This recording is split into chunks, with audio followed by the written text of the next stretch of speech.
Donald Trump has made two bold promises. First, he claimed he would make America great again, MAGA. Now he adds a new promise, that he can make America pray again. We must make America pray again. There you have it. Let's make America pray again. God bless you, and God bless the USA. I understand the sentiments behind God bless the USA. Many folks feel like it would be wonderful to have faith and patriotism on center stage. It would feel good to have a moral nation, one with God's special blessings upon it, one with no crime, no problems, with love beaming from shore to shore. But can anyone actually achieve that? Has anyone ever done that successfully? Let's look at history for an answer. Has any leader ever in history successfully merged church and state? Has anyone ever created a peaceful, thriving theocracy? Can you point to a Christian nation or a Muslim one or a Hindu one in which everyone was united and happy, where peace and love reigned? Let's start with biblical history. Even King David, the best of the religious kings, had a disastrous reign. His theocracy didn't make anyone more moral or even more prosperous. In fact, David himself killed a man to steal Bathsheba from her husband. In David's kingdom, his people were in constant strife and war. And even before David, the Bible warned against being ruled by a religious king. God actually tried to discourage the Hebrews from setting up a fascist theocracy. Look at 1 Samuel 8. The people wanted the prophet Samuel to set up a religious kingship for them. So Samuel prayed to God about it. And, quote, the Lord told Samuel to warn them solemnly and let them know what the king who will reign over them will claim as his. God went on to warn that the king would, quote, take everything from you and send your sons into bloody wars. And that's what happened. But what about American Christian leaders? Did George Washington want to establish a theocracy? No, he rejected that. And yet, in 1939, a political rally tried to claim that he did. But it was a Nazi rally that took place right here in America in Madison Square Garden, sponsored by the American Nazi Bund movement. A Nazi cult leader tried to claim that George Washington was his authority figure, as if Washington would support their fascist plan to make America a white Christian nation. Listen to what the Nazi Bund movement said, and then let's see what our first president, Washington, actually did say on the topic. My fellow Americans, what would George Washington think and do were he alive today? Would he not plead with his thinking, the loyal and law-abiding people, the true Christian Americans? So, to the contrary, guess what George Washington actually did? He declined the offer to be the first American king, and emphatically warned that we should not try to impose any single faith onto America. Why? Because he was wise. He knew history. He had seen theocracy fail in Britain and France and Spain. He had seen how the so-called Christian kings persecuted, even tortured followers of God who failed to follow their God or their definition of God. Washington expressed his hope instead that, quote, we should never again see the religious disputes carried to such a pitch as to endanger the peace of society. This is why the Founding Fathers, during Washington's first 2 years in office, made it a pillar of our Constitution. They added the Bill of Rights, with the First Amendment promising freedom of speech and religion, which makes it clear that we should not favor one religion over another, or one man's version of what Christianity might be. Let's make America pray again and help spread our Christian values with others. As President James Madison said in promoting the Bill of Rights, that, quote, "The religion of every man must be left to the conviction and conscience of every man, and it is the right of every man to exercise this inalienable right." Catholics don't wish to live in a Protestant-owned nation. Protestants don't wish to live under Jewish laws. Jews don't wish to live in a Muslim-run nation.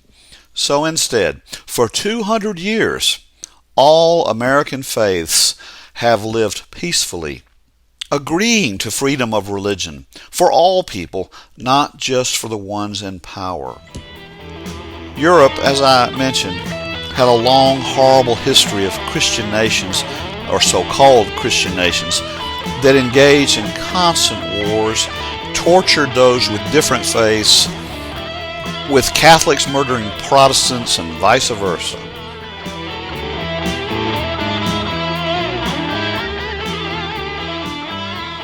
The worst example is Adolf Hitler and the Nazi order.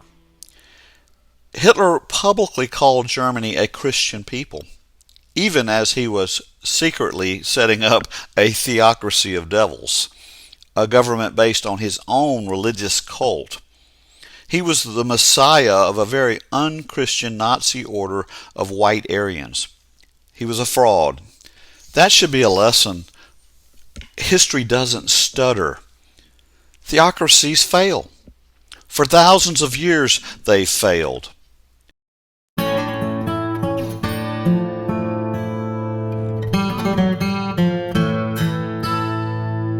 See this cross behind me? That's on a clergy stole that I wore as a pastor for decades. This worn Bible is mine. It's not a prop. Get a copy of God Bless the USA Bible now. I merely show them to assure you that I am not only a pastor, but I served conservative Southern churches. So the things that I share with you are from my heart. They are not from some extreme liberal political viewpoint. If you're a church-going person, you certainly remember the story of Daniel and the lion's den. A pastor friend of mine gave me this beautiful portrait of Daniel in the lion's den, if you can see it. And I want to share with you a quick Bible story about that. You can't make people pray. God doesn't want us. I literally cannot make him pray. And God does not want us to be puppets. The Bible does not teach us to make someone pray. It teaches the contrary. Has Trump ever read the very Bible he's selling online? Has he ever heard the famous story of Daniel in the lion's den? In that story, Daniel refused to kneel before the king, even though the king threatened him with death if he didn't. And there's an accompanying story in the book of Daniel where three men were compelled by the king to worship the Babylonian god, not their own Jewish god. They also refused to comply. Why? Because you can't make people pray or have a particular faith that they don't want to have. In Daniel, we learn a lesson. It's a lesson against theocracy, against forced faith. God believes, just as our founding fathers did, in freedom of religion, free will, free choice. Freedom is important both to our Creator and to the better statesmen and stateswomen who founded our country. When Trump uses a Holy Bible as a mere prop to win votes, when he announces that he will make us pray, he is violating those very principles. But Trump doesn't care because he has an agenda that frankly is a fascist agenda, and it's revealed by the language that he uses. To make people have a specific faith or creed, that's not American. And what Trump is doing is crass, sheer manipulation, like a con man selling snake oil in the Old West, an elixir if you'll just give him the money. Trump believes he's the world's greatest salesman and can manipulate and convince people to do his will. Has Donald Trump shown us any signs that he is himself a true believer in God, a student of the Bible, or a genuine follower of the teachings of Jesus? Honestly, forget fake news. Do what I have done. Read the source materials. Read his actual words.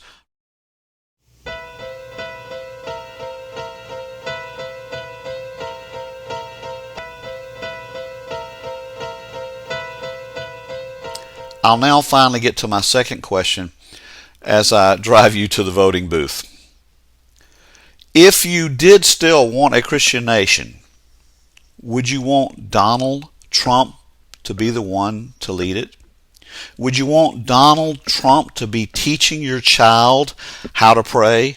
Teaching your child about faith and morality? He appeared to mock a reporter with a disability. Take a look. Written by a nice reporter. Now the poor guy, you got to see this guy. Oh, I don't know what I said. I don't remember.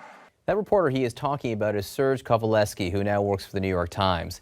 As you can see right there, he suffers from a chronic condition that impairs movement of his arms. A Times spokesman says they find it outrageous that Trump would ridicule the man's appearance. Frankly, a Trump presidency won't be about worshiping God. It'll be about worshiping Donald J. Trump. He mixes religion with nationalism and patriotism in ways that the Bible never condoned. Trump is himself an imposter, masquerading as a man of religion. He's a religious fraud. He's a cult leader, actually. That is why I've written a book called Cults on Trial. I would love for you to read it before you go into the voting booth in November. And I invite you to give prayerful thought to what the words freedom of religion really mean.